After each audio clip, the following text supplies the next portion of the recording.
Hi guys, Lil Sensei here. Today we're going to be talking about flaming, how to react to it, and what you probably shouldn't be doing when you join a team in a quick play or a competitive game. So, I have been in a lot of games now, and most of my worst games have one thing in common. There's usually a player on my team flaming someone else based on the hero they picked. Yeah, this might not sound all that surprising, but more often than not, this happens when the game hasn't even started. Like, we're just picking heroes. Like, we haven't even left the spawn room, and someone's already off flaming someone else. Like, obviously, I also don't like it when, like, someone picks a hero that isn't viable on a map. For instance, playing Widowmaker on attack of Temple of Anubis. That's just an example. But yeah, I feel like you can never know how good someone is at the hero they've picked until the game actually starts. Some players may be exceptionally good on Widow, for example. Just an example. I'm gonna use Widow for most of my examples today, but yeah. Um, some players may be exceptionally good on Widow and could make her work on Temple of Anubis attack, because flaming someone, because in this game recently it was a Widow that was getting flamed and it was on Temple of Anubis. And before the game even started, this guy just started going off, change Widow, she sucks, no, don't play Widow, this, that. And like the whole game, he was just constantly flaming her. Because the Widow didn't change, and he was just constantly flaming, calling the Widow names and stuff like that. And we lost the game.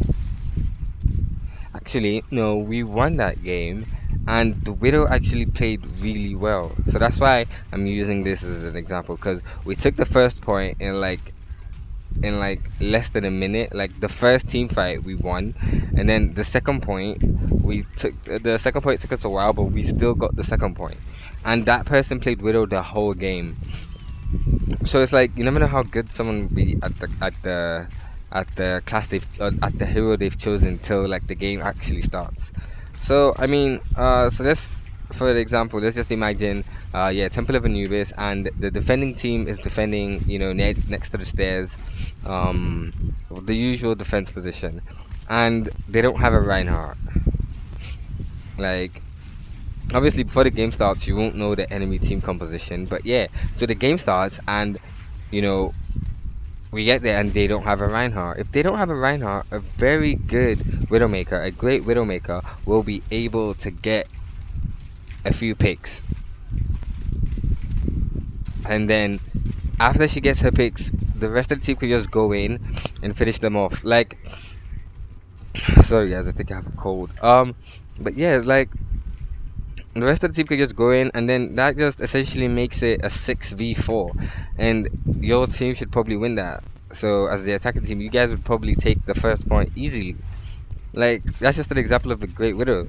And if you've seen great Widows play, you know what I'm talking about, because I have seen some Widows pull off some crazy trick headshots, like grapple while they're dropping, scope, and land a headshot and stuff like that. So like,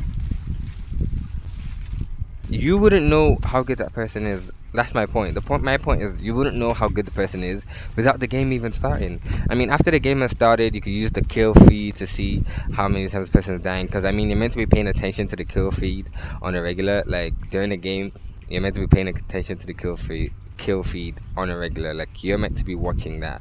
Like, when anyone dies, your team, the enemy team, you're meant to know. So you always know how many people in your team are alive, how many people on the enemy team are alive, and essentially what the stakes are when you're going into battle. But yeah, back to the flaming.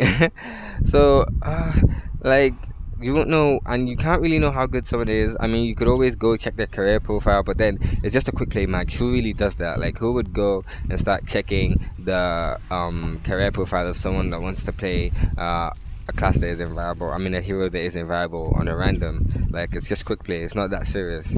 Um, but yeah, obviously, as I said, I've been using Widow as an example, but then there are a lot of other heroes on some maps that they aren't viable, and then they get picked, and the next thing you see is one person's already going off flaming, and the game hasn't even started, and it's like, why are you doing this? You're just ruining the morale of the team. Like, it doesn't help in any way. Like, I feel like A lot of you watching this video would probably already know how badly flaming can affect the game, but I'm still gonna mention that, and then I'm gonna talk about how I think the best way to handle flamers are, just from my experience, which isn't much, but yeah, and a little about what people can do, people on the receiving end of flaming, what they can do to make things easier, and also for everyone, to be honest, like so I'll just start off with obviously, as I said, the flaming affects team morale highly negatively. Like it's super bad. Like it literally could ruin a whole game. And because let's say someone starts flaming, that person is flaming, is going off, and he'll start getting heated, especially if the person he's talking to isn't even responding. If that person isn't responding at all and the person doesn't change, the person that's flaming will just keep getting heated and just I don't even know what to say. Like that person won't be able to play at his best for that game, and then the person on the receiving end of the flame might also not be able to play at their best anymore because of what the person said. They might take it to heart, or they'll try not to, but it would probably still get to them. I mean, and also the other people on the team. Sure, there's some people that wouldn't care. They wouldn't give a damn. They'll just be like, oh, okay, two people on the team are going off at each other. But yeah, two people on the team is a lot. That's like a third of the whole team. Like if you're two people down in a team battle, that's essentially six versus four. Like you're probably gonna lose. And people that don't care, I feel like you actually need to care. Like we need to like if someone's flaming someone and you see it, you should just step in because that's what I usually do. I just step in. I'm like, I just type in the team chat. Uh, could you guys like, could you stop flaming? Let him play what he wants to play, or I just say something like, um, I say something like, oh, would be better if you switch to this. You know, I just it's not like I side anyone, but I just try and calm things down because if it just keeps escalating, there's no way I'm gonna win that game. Like, and Overwatch is a team game. You need the whole team cooperating and playing together to be able to actually win a game. Yeah, so for people that don't care, that just like um basically it just like builds a wall between you and your teammates, and it's like you don't really care what's going on. It just reduces communication, reduces the possibility of cooperation, and then and all of that reducing just reduces your chances of winning. So that's what flaming usually does in the team. Now, uh, on to how to handle flamers. Well, firstly, if you're on the receiving end, don't get heated by their comments. Like, if you're actually really good on that hero, then just prove it. Like, just go out and show that you can play your Widow. You can get those headshots. Because another example, like if you're playing Widow and you're actually really good, even if it's on a map that isn't viable, I mean, if you're getting pickoffs and essentially by the time your team gets into battle, it's like 6v4 already or something.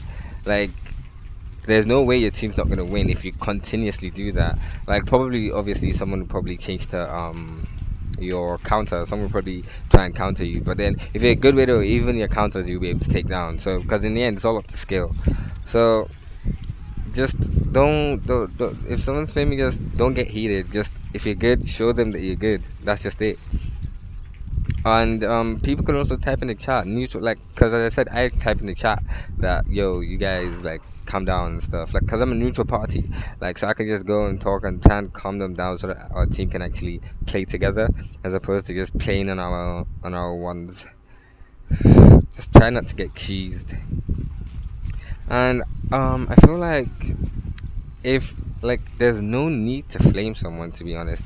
Like if someone picks a hero that isn't viable, like people need to remember that not everyone gets the dynamics of the game yet. Not everyone understands that, oh, a Widow isn't good in this situation, or oh, okay, Bastion sucks, but oh, a Winston isn't good in this situation, or sometimes a Tracer isn't good in this situation. Like people don't get all the dynamics of the game yet. So I feel like if you know that, okay, a Widow isn't good on this map and someone picks a Widow, don't just go, oh, get off Widow, she sucks here or something. Explain to the person why they shouldn't be playing Widow. Be like, oh, don't Widow isn't very good on this map because of this. It'll be better for us if you could play this hero. I mean, if you're playing Widow, you're probably pretty good at aiming, so you could probably just play another hit scan hero, maybe play McCree or something.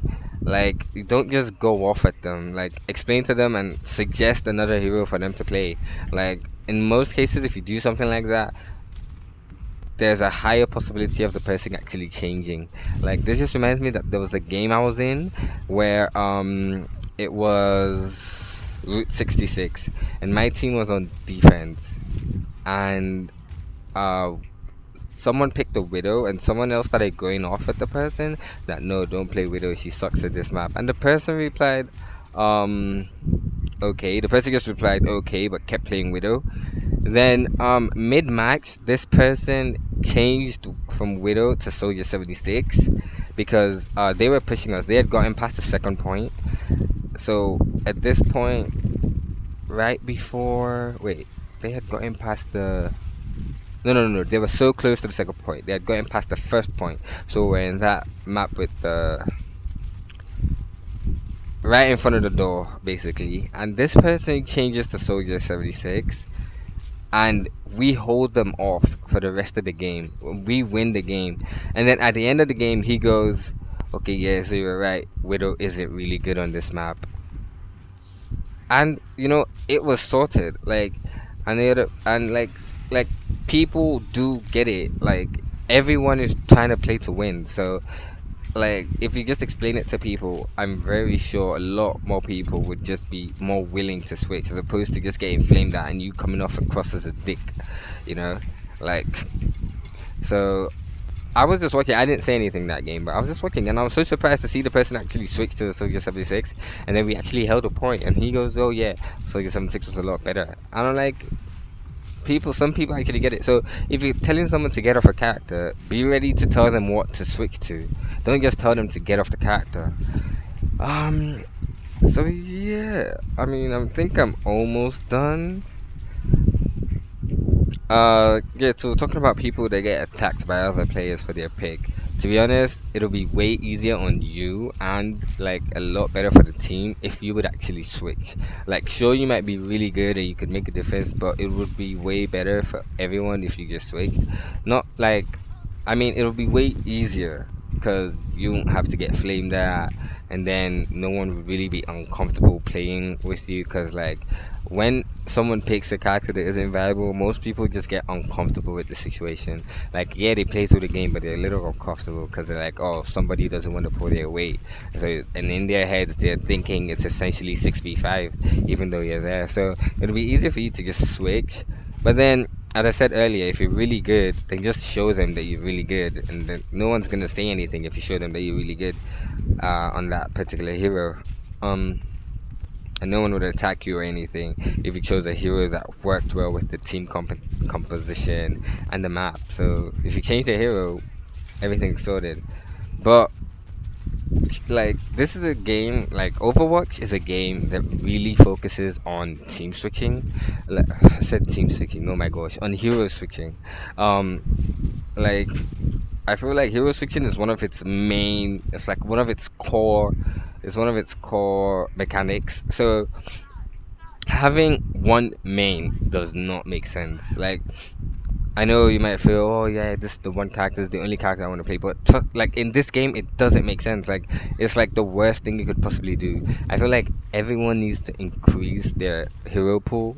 Like, at least have three characters that you're really good at. Like, not really good at, but three characters that you're comfortable playing, so that in any situation you can switch. Like, what I do is I play a lot of characters because that's how I've always been. In most of the games I played, I play like most of the like MMOs and stuff. I'd play like any character I thought would be fun, and I'd play them to max level. So I have some games where I have like 17 max level characters, and so just because I like to experience games in different play styles.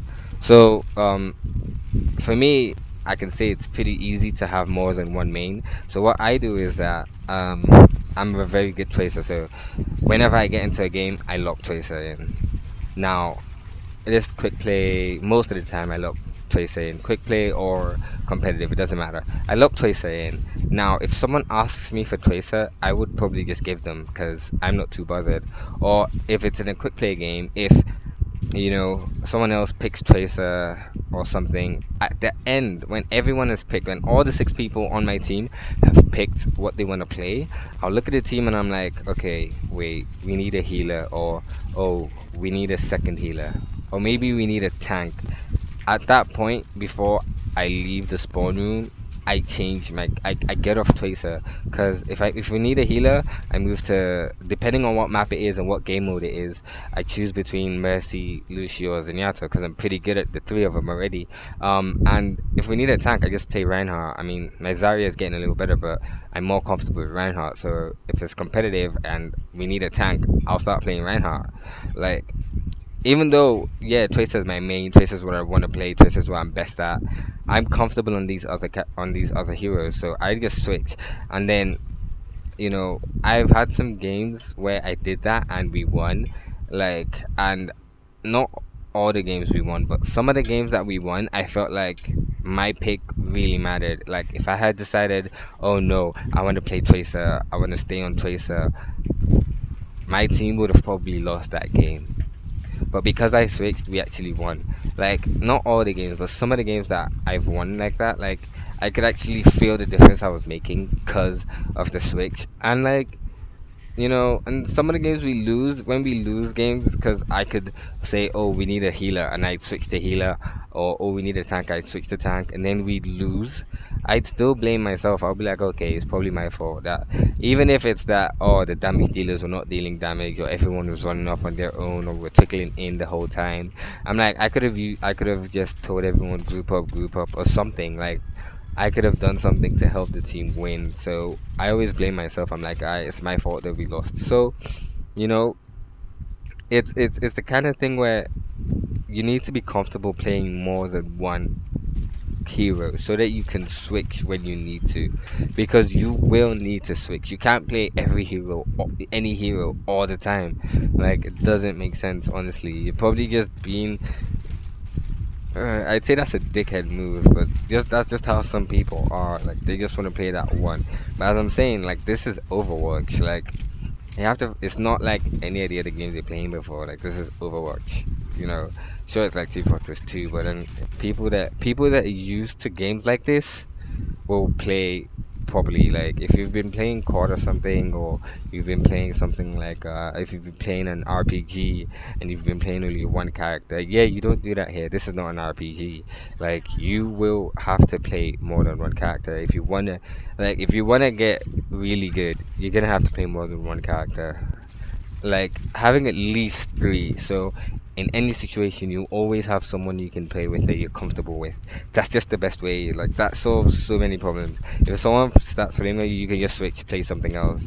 Like, it's different if you're going into a quick play game with the mind of practicing one particular hero, then that's different. I'll probably make a vid on that a little later. But yes, the easiest way to sort the flaming thing out is just change your hero, play something play something else. Get used to playing different characters and different heroes in the game. And Overwatch is a very heavily team focused game, so you have to remember that things like the team composition are really important, and you take up 1/6 of the space, so your pick is really important. You might just think, oh, yeah, whatever, but it's not whatever. Your pick is really important to your team winning. So just remember that. And yeah, it's a team game. You guys have to play together to win together. That's just the only way. Um, so yeah, this video is getting way too long. I wasn't expecting it to be this long, so I'm gonna end it now. Just gonna say just a quick summary. Flaming sucks and ruins games for your team. People should learn to give other people a chance to prove themselves. Like, the beginning of the game, just let someone play, see how it goes before you start telling them to switch. And yeah, I feel like people should also get comfortable switching heroes, because this is a game that's based on switching heroes. So people need to get very comfortable with switching heroes so they can benefit the team more. Because you have to remember, Overwatch is a team game, and in most cases, the better team wins, not the better player. Anyways, guys, that's the end of the video. If you enjoyed the video, please be sure to like the video. And I'd like to read your comments on your views and your opinions about the flaming issue that we have. You know, if you're someone that usually gets riled up and attacks other people, and also if you've been on the receiving end and you've had people attack you in game, just let me know how you feel about it and like your thought process, because I'd like to understand. And yeah, also if I could get some constructive criticism on the video so I could improve the quality of my videos going along. Because I plan to post more videos regularly. So yeah, I'd like to improve my quality of videos because I know, at least I'm not sure, but I don't really think this video is all that, as it is my first real video. So yeah, and that's it really. It's been that pro new Lil Sensei. Uh, be sure to subscribe, click the subscribe button so you can follow the channel, and I'll see you guys next time.